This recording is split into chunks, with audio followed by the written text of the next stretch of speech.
Hello जी, नमस्कार। स्वागत है आपका एनवीरा ऑनलाइन स्कूल पर। क्लास 11 की बायोलॉजी का चैप्टर नंबर आज हम 3 स्टार्ट करेंगे। फर्स्ट और सेकंड चैप्टर के अंदर हम जो वर्गीकरण है यानी कि क्लासिफिकेशन, उसको आर.एच. व्हिटेकर द्वारा दिए गए पंच जगत प्रणालियों का संक्षेप में यानी कि ब्रीफ इंट्रोडक्शन पढ़ा था। आज हम स्टार्ट करेंगे उसी का, यानी कि मुख्य रूप से हमने बात की थी कि जो आर.एच. व्हिटेकर ने जो पंच जगत प्रणाली दी थी, कौन सी? पंच जगत प्रणाली। आर.एच. व्हिटेकर की पंच जगत प्रणाली जो दी गई थी, इस पंच जगत प्रणाली के अंदर उन्होंने क्या कहा था? उन्होंने संपूर्ण जीवों को यानी कि संपूर्ण प्रकार के जो सजीव है उनको 5 वर्गों में बांटा। पहला था मोनेरा, दूसरा था प्रोटिस्टा, तीसरा था फंजाई,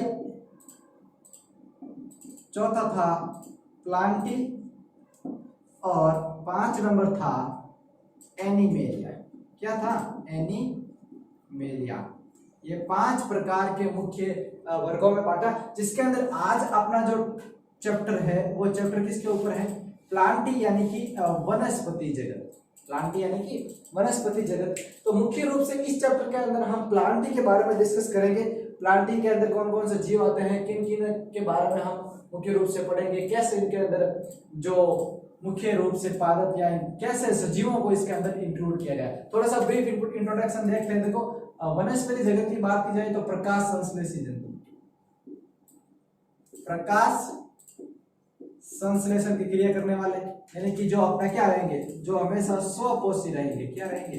स्वपोषी, यानी कि अपना भोजन स्वयं बनाने वाले, अपना भोजन स्वयं बनाने वाले। ठीक है, प्रकाश संश्लेषण की क्रिया करते हैं। वनस्पति जगत में प्रकाश संश्लेषण की क्रिया करने वाले जीवों को रखा तो गया, लेकिन उनके इंपॉर्टेंट था कि वनस्पति जगत के अंदर जो पादप आते हैं उनके अंदर जो सेल वॉल यानी कि मुख्य रूप से कोशिका भित्ति की मैं बात करूं, कोशिका भित्ति, तो हमने बात की थी कि इनकी कोशिका भित्ति होती है वो सेल्यूलोज निर्मित होती है। किसके निर्मित? सेल्यूलोज निर्मित, यानी कि सेल्यूलोज से बनी हुई होती है। अब इनकी कोशिका भित्ति सेल्यूलोज से मिलकर बनी हुई होती है। मुख्य रूप से इनके अंदर क्या आता है कि सभी प्रकार के जो 2 ही ऐसे कैरेक्टर रखे गए थे, एक तो रखा गया था कोशिका भित्ति और दूसरा रखा गया था प्रकाश संश्लेषण करने वाले जीव। उन सभी पार्टों को इसके अंदर इंक्लूड किया गया था। अब वनस्पति जगत को हम आगे चलकर मुख्य 5 वर्गों में बांटते हैं। कौन कौन से मुख्य 5 वर्ग हैं वनस्पति जगत को? हम मुख्य 5 वर्ग, कौन कौन से वर्ग है देखिएगा। सबसे पहला जो वर्ग है वो है शैवाल। क्या है? शैवाल। दूसरा जो वर्ग है वो है ब्रायोफाइटा। तीसरा जो वर्ग है वो है टेरिडोफाइटा। चौथा जो वर्ग है वो है जिम्नोस्पर्म, जिसे हम बोलते हैं अनावृत बीजी।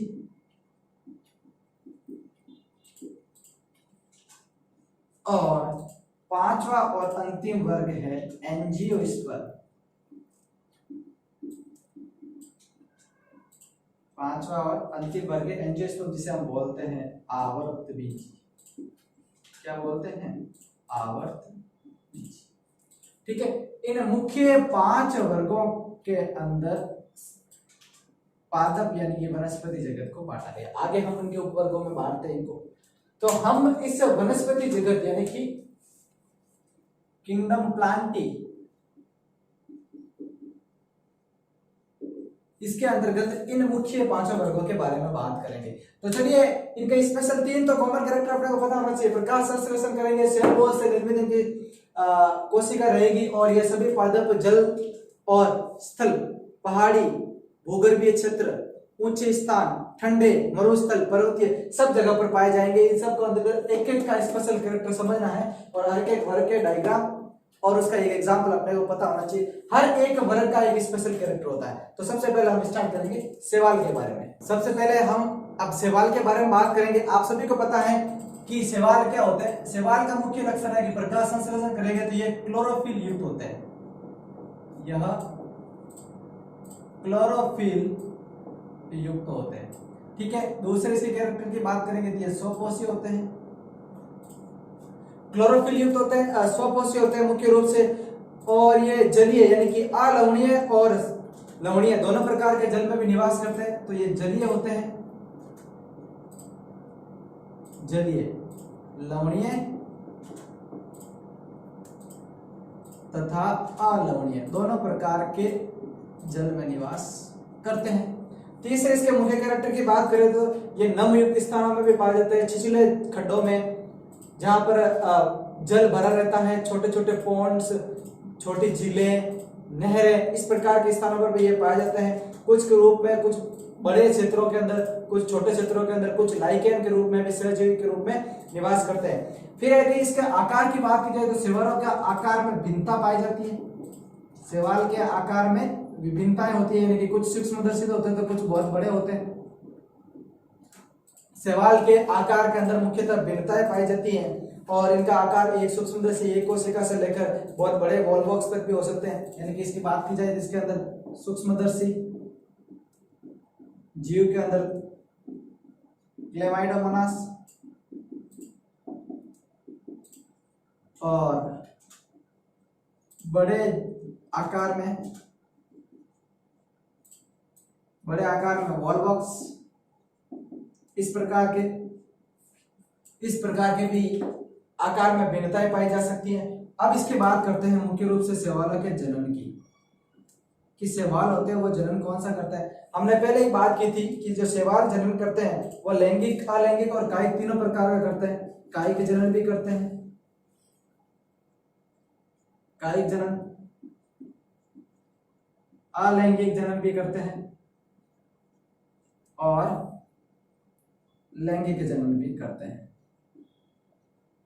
यानी कि वेजिटेटिव रिप्रोडक्शन भी करते हैं, एसेक्सुअल रिप्रोडक्शन भी करते हैं और सेक्सुअल रिप्रोडक्शन, तीनों प्रकार का जनन ये जो शैवाल है वो करते हैं। मुख्य रूप से अपने को पता होना चाहिए कि जो शैवाल होते हैं उसके अंदर जो मनुष्य के लिए उपयोगी कौन कौन से शैवाल होते हैं, कौन कौन से पृथ्वी पर प्रकाश संश्लेषण क्रिया करते हैं। इनके अंदर अपने को एक चीज पता होना चाहिए कि शैवाल होते हैं मुख्य रूप से 3 प्रकार के।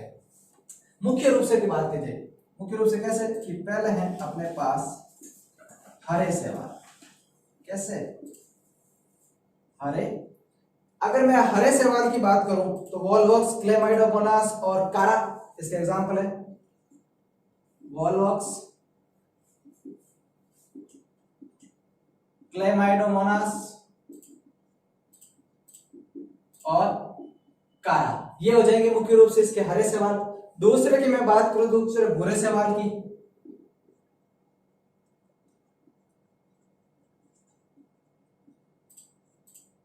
तो भूरे शैवाल के अंदर भी अपने एग्जांपल याद रखना है, लेमिनेरिया, फ्यूकस और डिक्टायोटा।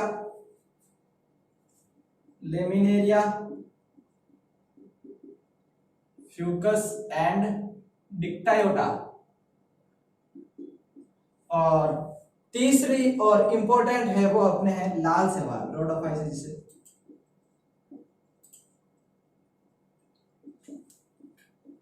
लाल शैवाल के एग्जांपल, 2 इंपॉर्टेंट एग्जांपल अपने को लाल शैवाल के याद रखना है। एक तो है पोरफायरा और दूसरा है अपने पॉलीसाइफोनिया।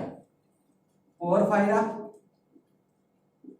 और पॉलीसाइफोनिया, ये प्रकार के क्या हो गए, ये लाल शैवाल हो गए। अब शैवालों के मुख्य रूप से हमें बात करें तो शैवाल, कुछ शैवाल है जो प्रकाश संश्लेषी वर्ण के जो पाए जाते हैं, कुछ के अंदर अनेक अलग क्लोरोफिल प्रकार के, क्लोरोफिल ए बी सी, अनेक प्रकार के जो शैवालों के अंदर क्लोरोफिल के आधार पर अलग अलग पाए जाते हैं। उसके टेबल बनाते हैं, उस टेबल के अनुसार हम देखते हैं कि कौन से शैवाल के अंदर किस प्रकार का गुण पाया जाता है, क्या उसकी संरचना होती है, क्या उसके डायग्राम होते हैं। चलिए, मुख्य रूप से जो हमने शैवालों के बारे में बात की थी और 3 शैवाल, क्लोरोफाइसी, फियोफाइसी और रोडोफाइसी के बारे में हमने जनरल डिटेल पढ़ी थी और इससे कुछ एग्जांपल देखे थे। अब देखो, इसको समझने का एक आसान तरीका, हमने एक टेबल बनाई है। इस टेबल के अंदर जो स्पेशल कैरेक्टर्स है इनको हमने पुट किया है। अब देखो, सबसे पहले मैं बात करूं अगर क्लोरोफाइसी की, तो बुक के साथ साथ लेके चलेंगे, बुक के अंदर जो चीजें दी गई है उनको भी एक साथ रिवाइज करेंगे ताकि पढ़ने के अंदर आसानी हो जाए। तो देखिए, क्लोरोफाइसी मतलब क्या होता है। क्लोरोफाइसी का मतलब होता है हरे शैवाल। क्या होता है, हरे शैवाल। क्लोरोफाइसी जो वर्ग होता है शैवाल का, उसके अंदर केवल और केवल हरे शैवाल को इंक्लूड किया गया है। मतलब क्या है कहना का कि इसके अंदर क्लोरोफिल ए और बी पाया जाएगा वर्णक के रूप में, उस प्रकार की शैवाल को क्या कहता है, क्लोरोफाइसी या हरे शैवाल कहते हैं। तो इसका प्रमुख वर्णक क्या रहेगा, क्लोरोफिल ए एंड बी, क्योंकि हरे शैवाल की बात कर रहे हैं, क्लोरोफिल ए एंड बी इसका प्रमुख वर्णक रहेगा। और इसका संचित भोजन किसके रूप में रहेगा, इसका संचित भोजन रहेगा स्टार्च के रूप में। किसके रूप में, स्टार्च के रूप में इसका संचित भोजन रहेगा।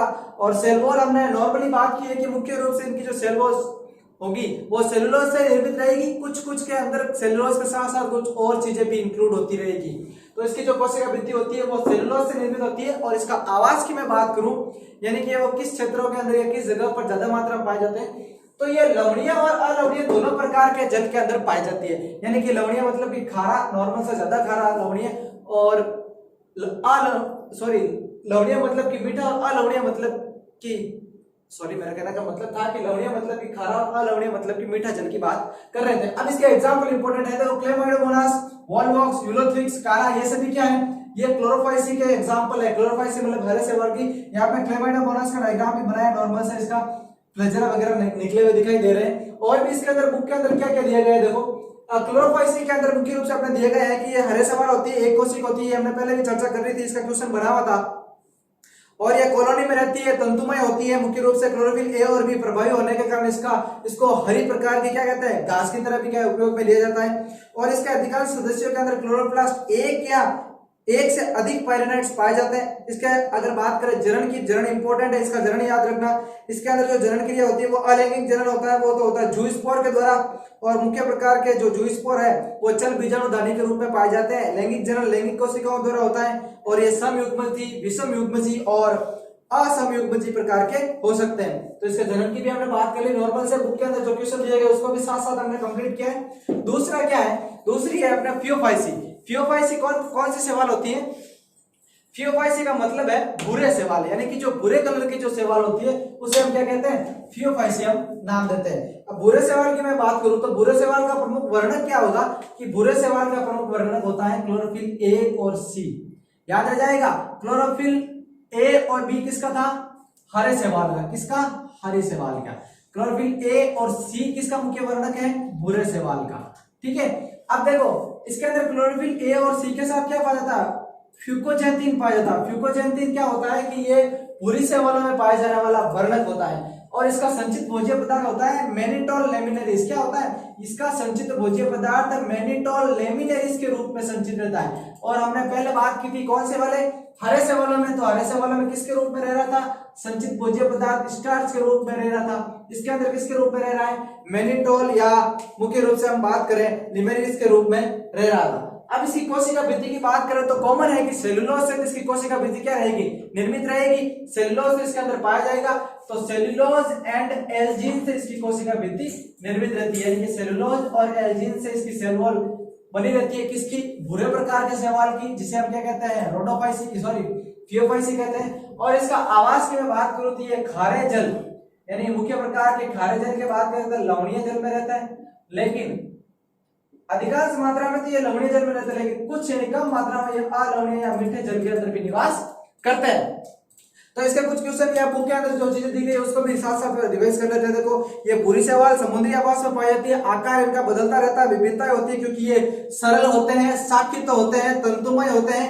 इनकी जो ऊंचाई होती है वो 100 मीटर तक भी हो सकती है, क्योंकि ये क्लोरोफिल ए और सी और केराटिनाइड और जेंथोफिल से मिलकर बने होते हैं। ये इंपॉर्टेंट चीज है इसकी। इसके मैं बात करूं, इसका रंग जैतूनी हरे से लेकर भूरे रंग का हो सकता है। इसका रंग की मैं बात करूं जो जैतूनी हरे से लेकर भूरा हो सकता है। ठीक है, इसके एग्जांपल देखो, एक्टोकार्पस है, डिप्टायोटा है, लेमिनेरिया है, सार्गेसम है, फ्यूकस है। तो देखो लेमिनेरिया का मैंने डायग्राम भी बनाया आपके सामने इस प्रकार का। इसका एग्जांपल ये भूरे कलर का होता है, भूरी शैवाल है।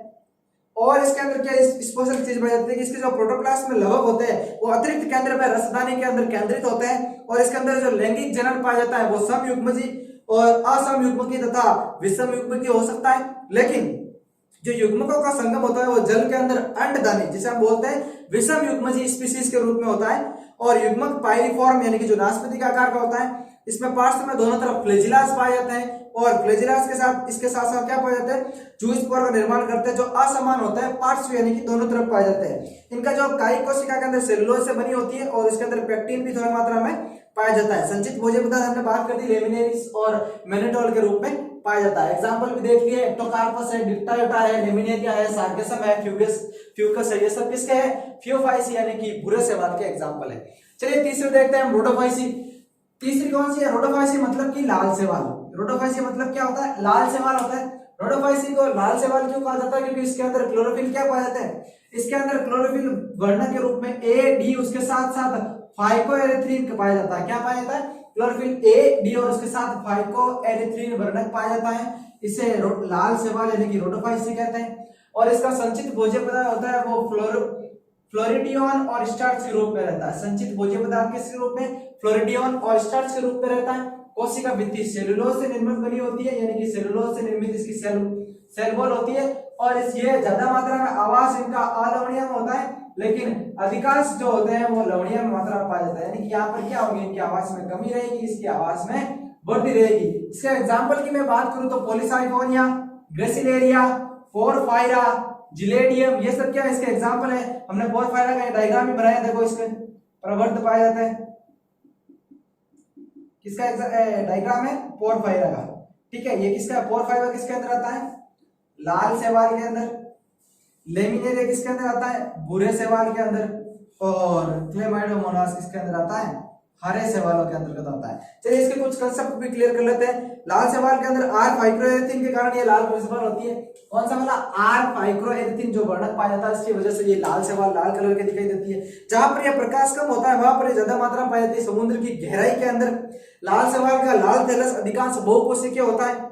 कुछ की संरचना जटिल बड़ी होती है, कुछ के अंदर फ्लोरिडियन स्टार्च के रूप में संचित भोजन रहता है, ये भी हमने कवर कर लिया था। इसमें कायिक जनन जो होता है वो विखंडन और अलैंगिक जनन अचल स्पोर यानी कि बीजाणु द्वारा, लैंगिक जनन चल स्पोर द्वारा होता है। लैंगिक जनन विषम युग्म इसी प्रकार का होता है। और इसके बाद क्या होता है कि निश्चित का विकास होता है। इसके सदस्य एग्जाम्पल हमने बात की है, पॉलीसाइफोनिया, ग्रेसिलेरिया, पोरफायरा और जिलेडियम। इस प्रकार हमने मुख्य रूप से जो चैप्टर नंबर 3 जिससे वनस्पति जगत का पहला पार्ट शैवाल यानी कि एल्गी के बारे में कंप्लीट डिटेल पढ़ लिया है। इसका हर एक एग्जांपल, मुख्य लक्षणों और एक डायग्राम को भी यहाँ पर कंप्लीट कर लिया है। इसके बाद अपना कौन सा आता है कि वनस्पति जगत के अंदर, इसके बाद आता है ब्रायोफाइटा। ब्रायोफाइटा यानी कि जिसे बोलते हैं पादप जगत का जल स्थलचर, ठीक है। पादप जगत का जल स्थलचर कहा जाता है, उभयचर कहा जाता है, ठीक है। देखिए जो आर.एच. व्हिटेकर ने वर्गीकरण दिया था उसके अंदर जो वनस्पति जगत को हमने 5 मुख्य भागों में बांटा था, शैवाल, फिर बाद में बांटा था ब्रायोफाइटा, टेरिडोफाइटा, जिम्नोस्पर्म और एंजियोस्पर्म में। हमने शैवाल को पूरा कंप्लीट कर लिया। दूसरे की हमने बात की थी कि ब्रायोफाइटा जिसे हम बोलते हैं पादप जगत का स्थलचर, यानी कि पादप जगत का स्थलचर क्यों कहा जाता है भाई ब्रायोफाइटा को। देखिए इसकी एक रीजन है, रीजन क्या है कि ये है ना, ये भूमि पर सजीव के रूप में जिंदा रह सकता है, लेकिन लैंगिक जनन के लिए ये क्या करता है, जल के ऊपर निर्भर रहता है, इसलिए इसको बोलते हैं जल स्थलचर। पादप जगत का जल स्थलचर ब्रायोफाइटा कहलाता है। इसके अंदर आते कौन है, इसके अंदर आता है मॉस और लिवरवर्ट्स है जो इसके अंतर्गत आते हैं। अब ये कहां पर पाया जाता है, ये नम, सीलन, छायादार स्थानों में पाया जाता है। इसका शरीर कैसा होता है, इसका शरीर होता तो थैलस के जैसा ही है, यानी कि हम बोल सकते हैं कि इसके अंदर जड़ों के रूप में जो संरचनाएं पाई जाती है वो मूलसम होती है। तने जैसी संरचना यानी कि जो तने के रूप में पाई जाने वाली संरचनाएं रहेगी वो तना सम तने के जैसी होती है, तना नहीं होता उसके जैसी होती है। और पत्तियों की जो छोटी छोटी संरचनाएं होती है वो पत्ती सम होती है, यानी कि पादप शरीर थैलस जिसे जड़, तना और पत्ती के अंदर विभेदित नहीं कर सकते। यहाँ पर हम लिख देते हैं जड़, तना व पत्ती में विभेदित नहीं, ठीक है। और अगले की बात करूं तो मुख्य जो प्लांट शरीर, मुख्य काय शरीर होता है वो अगुणित होता है, हैप्लॉइड होता है, और ये युग्मक उत्पन्न करते हैं, मतलब युग्मकोद्भिद होते हैं। क्या होता है, युग्मकोद्भिद होते हैं, ठीक है। अब इसके अंदर जो नर होते हैं वो पुधानी द्वारा और मादा जननांग के लिए स्थिरता विकसित होती है, जो जल के अंदर अपने लैंगिक जनन को संपूर्ण करते हैं। इसका महत्व क्या है, महत्व देखो, ये कुछ शाकाहारी स्तनधारियों के भोजन के रूप में भी काम आता है, और कुछ जो जीव होते हैं मुख्य रूप से उन जीव जो ईंधन के रूप में काम आते हैं, कुछ पैकिंग के रूप में। ईंधन के रूप में अपने को पता होना चाहिए मुख्य रूप से क्या क्या होते हैं, किस किस प्रकार की संरचनाएं पाई जाती है। तो एक इस जाति है स्पेग्नम, स्पेग्नम की जो जाति होती है वो ईंधन के रूप में काम आती है। कहलाती है, ठीक है, स्फेग्नम। अब इसके अंदर मॉस और लिवरवर्ट्स आते हैं, तो हम इन दोनों के बारे में देख लेते हैं थोड़ा सा। लिवरवर्ट्स क्या होता है, इनका जो पादप शरीर होता है वो थैलेसाम होता है। इसका एग्जांपल है मार्केंसिया, ठीक है। पत्तेदार यानी कि पत्ते जैसी संरचना छोटी छोटी और तने जैसी संरचना दो कतारों के अंतर्गत पाई जाएगी। इसका आलैंगिक जन्म थैलस के विखंडन और विशिष्ट संरचना जैमा द्वारा होता है। और इसके मॉस की अगर बात करें तो मॉस प्रभावी अवस्था में युग्मकोष भी होता है, युग्मक का निर्माण करते हैं। लैंगिक जनन पूदानी और स्त्रीदानी द्वारा होता है। कायिक जनन विखंडन और मुकुलन द्वारा होता है। इसके एग्जांपल है फ्यूमेरिया, पॉलीट्राइकम और स्फेग्नम, ठीक है, स्फेग्नम। ये छोटा सा जनरल सा टॉपिक था अपने ब्रायोफाइटा के बारे में। इसके मुख्य रूप से कैरेक्टर अपने को ध्यान रखना है, इसको दो भागों में हम बांटते थे और इसके अंदर जो जनन अलैंगिक और लैंगिक और कायिक तीनों प्रकार का पाया जाता है। तो आज इस पार्ट के अंतर्गत हमने जो तीसरे चैप्टर के दो पार्ट शैवाल और ब्रायोफाइटा के बारे में डिस्कस किया है। नेक्स्ट पार्ट के अंतर्गत हम टेरिडोफाइटा और जिम्नोस्पर्म तथा एंजियोस्पर्म के बारे में डिस्कस करेंगे। तब तक के लिए धन्यवाद।